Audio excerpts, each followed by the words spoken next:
Formed in 1827, the Aberdeen Art Society has enjoyed a long-standing historical partnership with the Aberdeen Art Gallery. Over its 192-year history, the Society has remained true to its original aims, the promotion of art in the northeast of Scotland and the placing of Aberdeen as a culturally relevant centre for the arts. My own relationship with the Society started in 2012 when I first inquired about exhibiting as part of the annual exhibition at the Aberdeen Art Gallery. At the time, I was moving back to Aberdeenshire to work as a ceramics technical graduate at the Scottish Sculpture Workshop, and soon came to know the members of the Society through life drawing classes.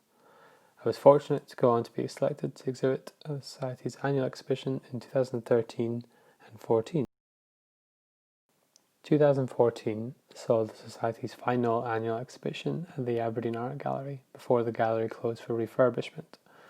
Over the next years, the Society ran a programme of smaller exhibitions, including the Christmas exhibition at the Aberdeen Art Centre in 2014, the Open exhibition at Duff House in 2018, and the experimental use of space at Haddo House in October 2018, all of which I was glad to be part of. The Society is pleased to be working with the Aberdeen Art Gallery on a new programme of exhibitions and to be able to move its coming home exhibition and associated programming online amidst the challenges that COVID-19 has presented. As part of the Aberdeen Art Society Coming Home exhibition, I hope to now share my work and discuss how my practice has been shaped by northern landscapes, exploring themes of identity and place through craft, reflecting on the influence the current limitations have brought about due to COVID-19 and the effect this has had on me as a maker and on my working environment. Working with themes of heritage has been central to my current work and development as a ceramicist. My practice engages with concepts of craft, material and place, initially motivated by an investigation of my own family heritage, concerning my grandfather who was a fishing gillie as part of the Blogie estate in Aberdeenshire.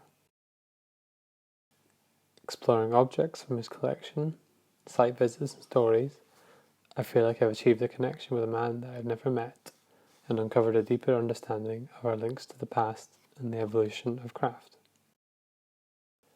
Facilitating conversations between found objects detached from the original environment and fabricated ceramic pieces, focusing on attitudes of survival through craft and the fragility of both the natural world and human condition. The forms themselves were derived from the fishing tins my grandfather used and include images of specific objects from his collection inside of the tins, each having a rich history in themselves and relating to different points of his life. It was exciting to be able to show Hunting for the Lost alongside the original objects that inspired them, and I feel this added another level to the work in terms of multi-generational craft. Ultimately, my current work looks to encourage its audience to consider how they interact with their own habitats, as well as our collective connections to heritage and tradition. I make narrative work that considers traditional and contemporary practice through slip casting and atmospheric firing, and provide a foundation of contemporary skills, expertise, and knowledge for others through classes and workshops. Integral to my practice is participation and engagement, valuing opportunities to continue to learn alongside others.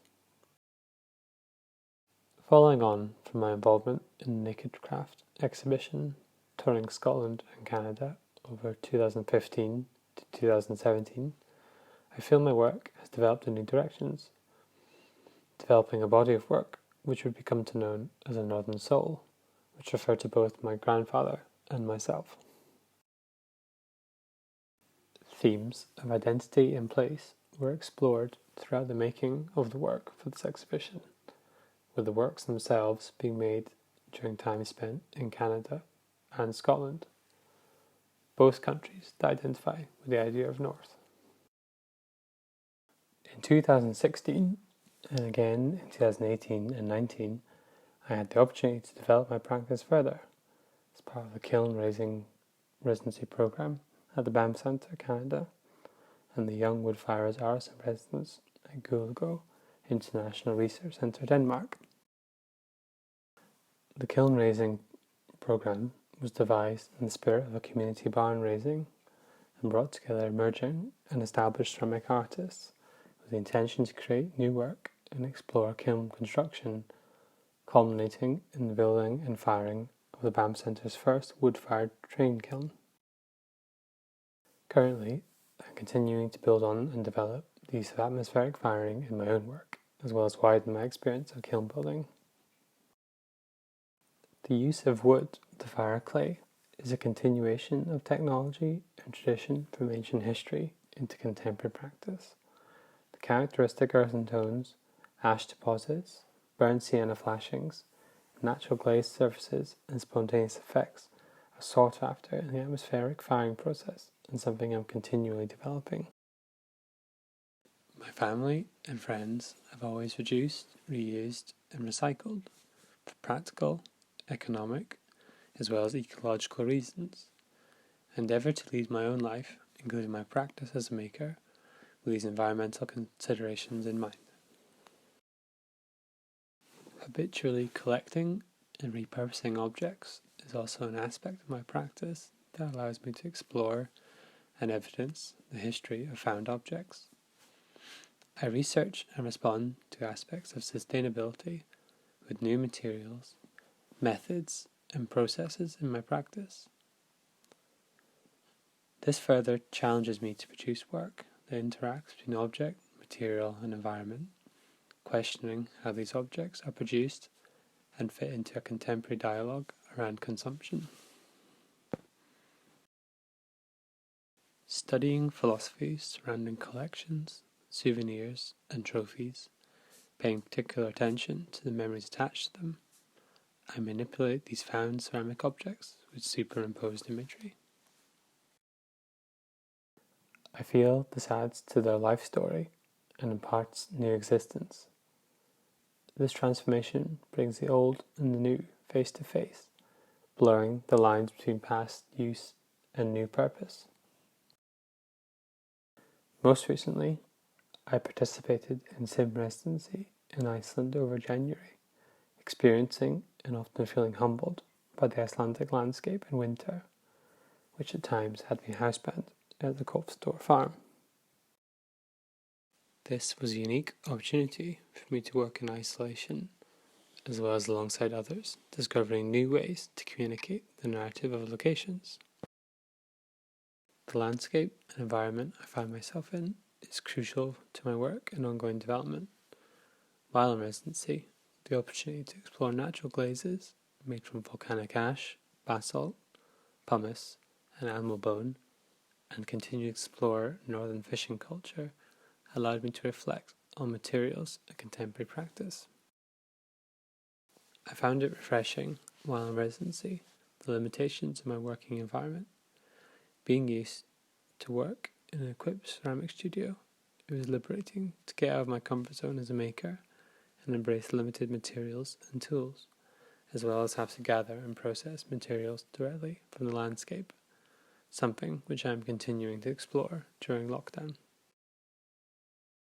The opportunity to continue to research atmospheric firing, theory, principles of kiln design, construction, and firing process greatly contributed to my understanding and maximising of the nuances of atmospheric firing and its relationship to form and surface.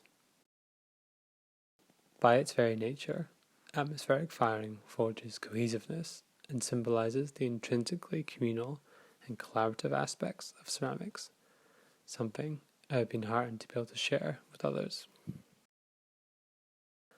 Opportunities to travel, research, and make work abroad have been important to me previously, but I also feel opportunities to work locally are perfectly suited for the development of my practice and themes present in my work. I have come to realise that my story embodies my practice and evokes an experience of my audience through my hand and heart. Recently relocating to Aberdeen from Glasgow has been an attempt to root my practice closer to my home in the northeast.